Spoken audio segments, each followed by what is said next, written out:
স্টেশনের কাউন্টারে টিকিট কেটে সবেমাত্র প্ল্যাটফর্মের বেঞ্চটাতে এসে বসেছি। গন্তব্য শিয়ালদা। গরমের দুপুরে চারপাশটা চড়া রোদে খাঁ খাঁ করছে। এমন সময় আমার ঠিক পাশে এসে বসলেন এক ভদ্রমহিলা। পরনে সুতির সাধারণ শাড়ি, চুলে হালকা পাক ধরেছে, চোখে চশমা।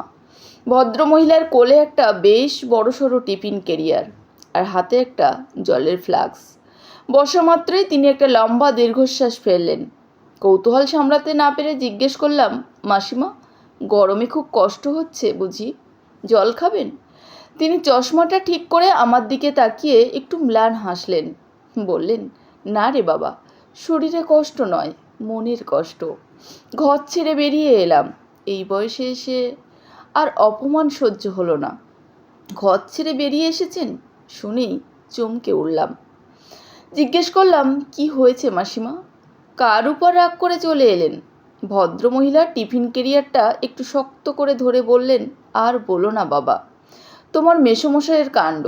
রিটায়ার করার পর ওর বায়না যেন দিন দিন বাড়ছে। এই গরমের মধ্যে আজ সকাল থেকে ওর ইচ্ছে উনি ইলিশ মাছের মাথা দিয়ে কচু শাক খাবেন। বাজার থেকে কচু শাক এনে আমায় দিয়ে বললেন, আজ এটাই চাই।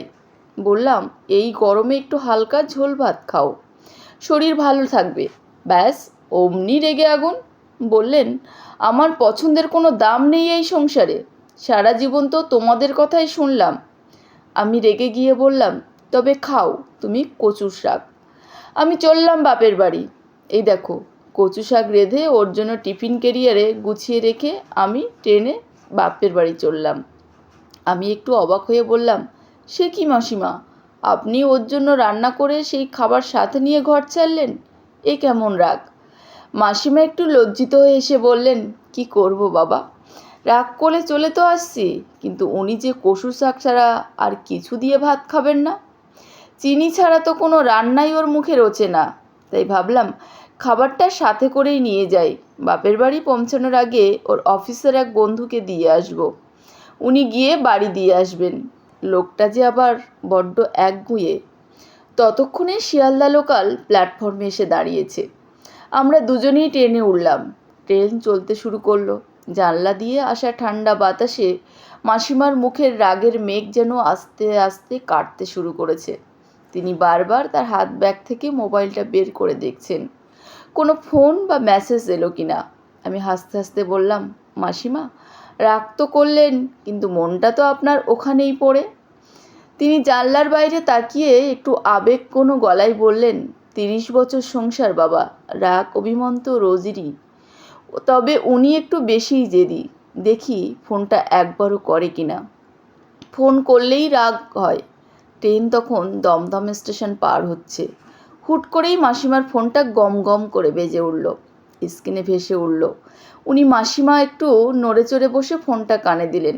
ওপাশ থেকে কি কথা হলো জানি না, তবে মাসিমার গম্ভীর মুখটা মুহূর্তের মধ্যে এক চিলতে মিষ্টি হাসিতে ভরে উঠল। তিনি বললেন, হাদা, তুমি নাকি ফ্রিজে আমপানা শরবত করে রাখা আছে, খেয়ে নিও। আর হ্যাঁ, আমি খড়দা স্টেশনে নেমে উল্টো দিকে ট্রেন ধরে বাড়ি ফিরছি। কচু শাক আমার কোলের টিফিন ক্যারিয়ারেই আছে, তোমার জন্য নিয়েই ফিরছি। ফোনটা রেখে মাসিমা আমার দিকে একগাল হেসে বললেন, বাড়িটা একদম ফাঁকা লাগছে, প্রচুর শাক লাগবে, তুমি ফিরে এসো। লোকটা আমাকে ছাড়া আর এক মুহূর্ত চলে না, অথচ মুখের উপর রাগ দেখানো চাই। মাসিমা পরের স্টেশনে নেমে যাওয়ার জন্য উঠে দাঁড়ালেন।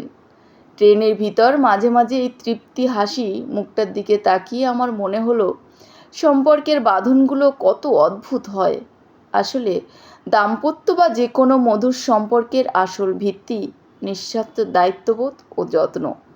অভিমান ও রাগের মুহূর্তগুলো যখন একে অপরের প্রতি ভালোবাসা কর্তব্যের খামতি হয় না, তখন সেই সম্পর্কগুলো কখনো ভেঙে যায় না। ক্ষণিকের রাগ চিরন্তন ভালোবাসার কাছে সব সময় হেরে যায়। ধন্যবাদ সবাইকে। ভালো থাকবেন, সুস্থ থাকবেন।